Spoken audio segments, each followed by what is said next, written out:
بنی اسرائیل میں دو بھائی تھے، جن میں سے ایک مسلمان اور دوسرا کافر تھا۔ دونوں دریا کے شکاری یعنی مچھلی کا شکار کیا کرتے تھے۔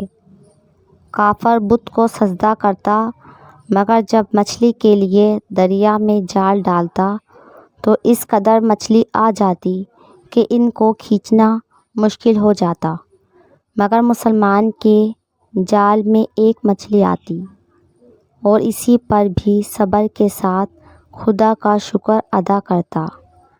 اتفاقاً ایک روز اس مسلمان کی بیوی اپنے مکان کی چھت پر گئی تو اس کی نظر کافر کی بیوی پر پڑی، جو زیور اور بہترین لباس سے آراستہ تھی۔ یہ دیکھ کر اس مسلمان کی بیوی کے دل میں وسوسہ پیدا ہو گیا کہ کاش میں بھی ایسی ہوتی۔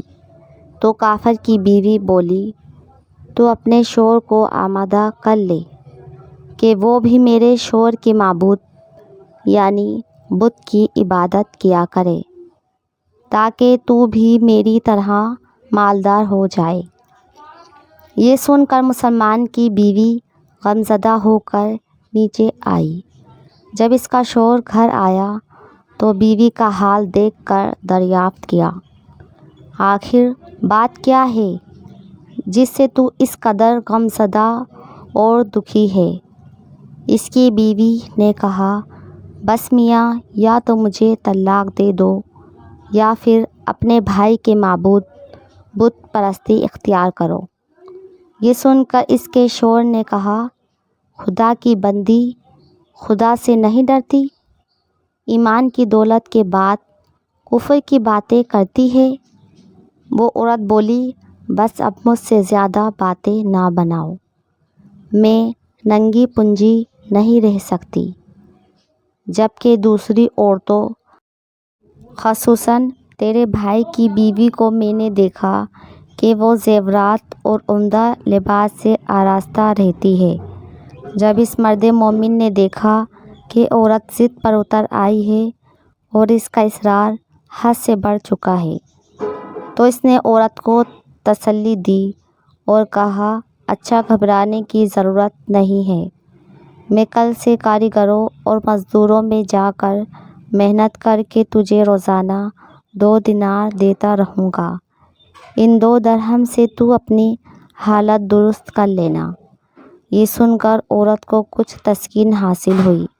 صبح سویرے وہ مرد مومن مزدوری کی تلاش میں نکلا، لیکن کسی نے اس کی بات نہ مانی۔ وہ پھرتا رہا، شہر شہر، گاؤں گاؤں کی خاک چھانتا رہا، لیکن کسی نے اس کی مدد نہیں کی۔ بالآخر وہ مایوس ہو کر دریا کے کنارے پہنچا اور شام تک اللہ تعالیٰ کی عبادت میں مصروف رہ کر رات کو جب گھر آیا تو بیوی نے دریافت کیا، میاں آج تم کہاں تھے؟ وہ کہنے لگا، میں بادشاہ کی خدمت میں تھا، بادشاہ نے مجھ سے 20 دن کام کرنے کی شرط رکھی ہے۔ اس کی بیوی بولی، آخر وہ بادشاہ تم کو کیا دے گا؟ تو اس نے جواب دیا، میرا بادشاہ بڑا کریم ہے، اس کے خزانے مال و دولت سے بھرے پڑے ہیں، وہ مجھے وہ دے گا جو میں نے چاہوں گا۔ چنانچہ وہ اسی طرح اپنے معبود برحق کی عبادت میں مصروف رہا۔ تیسری رات ہوئی تو بیوی نے کہا، سنو میاں، اگر کل تم نے مجھے مزدوری لا کر نہ دی تو تم مجھے طلاق دے دینا۔ یہ سن کر اس کو پریشانی لاحق ہوئی اور تیسری صبح کو اس نے ایک یہودی سے کہا، کیا تم مجھے مزدوری پر لگا لو گے؟ یہ سن کر یہودی نے کہا، ہاں، تم کو مزدوری مل جائے گی، مگر شرط یہ ہے، میرے پاس تمہارے کھانے پینے کا کوئی بندوبست نہیں ہوگا۔ چنانچہ وہ مرد مومن روزے کی نیت کر کے یہودی کے ساتھ کام پر گیا۔ ادھر دوسری طرف ایک آدمی اس کی بیوی کے پاس گیا، دروازہ کھٹکھٹایا جب اس کی بیوی باہر نکلی تو اس آدمی نے اس کی بیوی کو 29 اشرفیہ دی اور کہا کہ یہ تمہارے شوہر کی مزدوری ہے۔ تمہارا شوہر 29 دن سے بادشاہ کے کام میں تھا، یہاں تک کہ تمہارے شوہر نے بادشاہ کو چھوڑ دیا۔ اگر وہ تیسرے دن بھی کام پر جاتا تو اس کو بہت سی اجرت مل جاتی، لیکن وہ یہودی کے پاس چلا گیا۔ اگر وہ مزید بادشاہ کا کام کرتا تو بادشاہ اس کو مزید اجرت دیتا۔ بس یہ لو 29 اشرفیہ ہیں، اس میں 1 اشرفی اس لیے کم ہے کیونکہ آپ کا شوہر تیسرے دن کام پر نہیں گیا۔ چنانچہ وہ عورت 1 اشرفی لے کر بازار گئی۔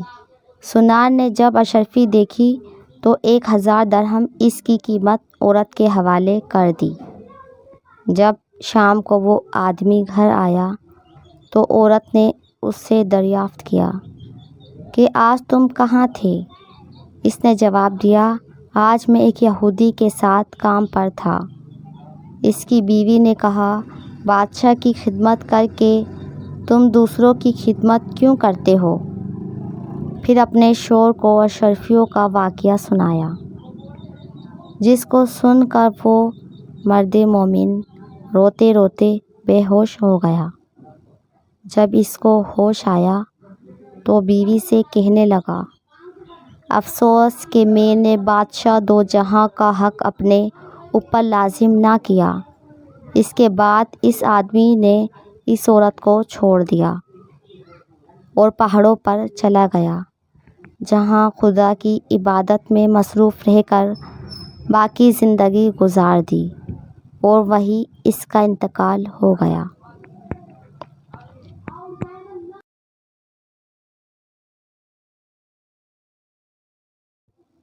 عزیز دوستو، اللہ کے خزانے میں کوئی کمی نہیں، وہ بندے کو اس کی عبادت کا صلہ ضرور دیتا ہے، اگرچہ بعض دفعہ کسی حکمت کی بنا پر اس کے یہاں دیر ہو جاتی ہے، لیکن اندھیر پھر بھی نہیں، وہ اپنے بندوں کو دیتا ضرور ہے۔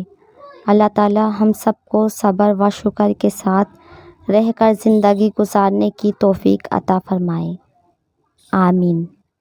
اگر آپ کو میری ویڈیو اچھی لگی تو پلیز میرے چینل کو سبسکرائب، لائک اور شیئر ضرور کرنا۔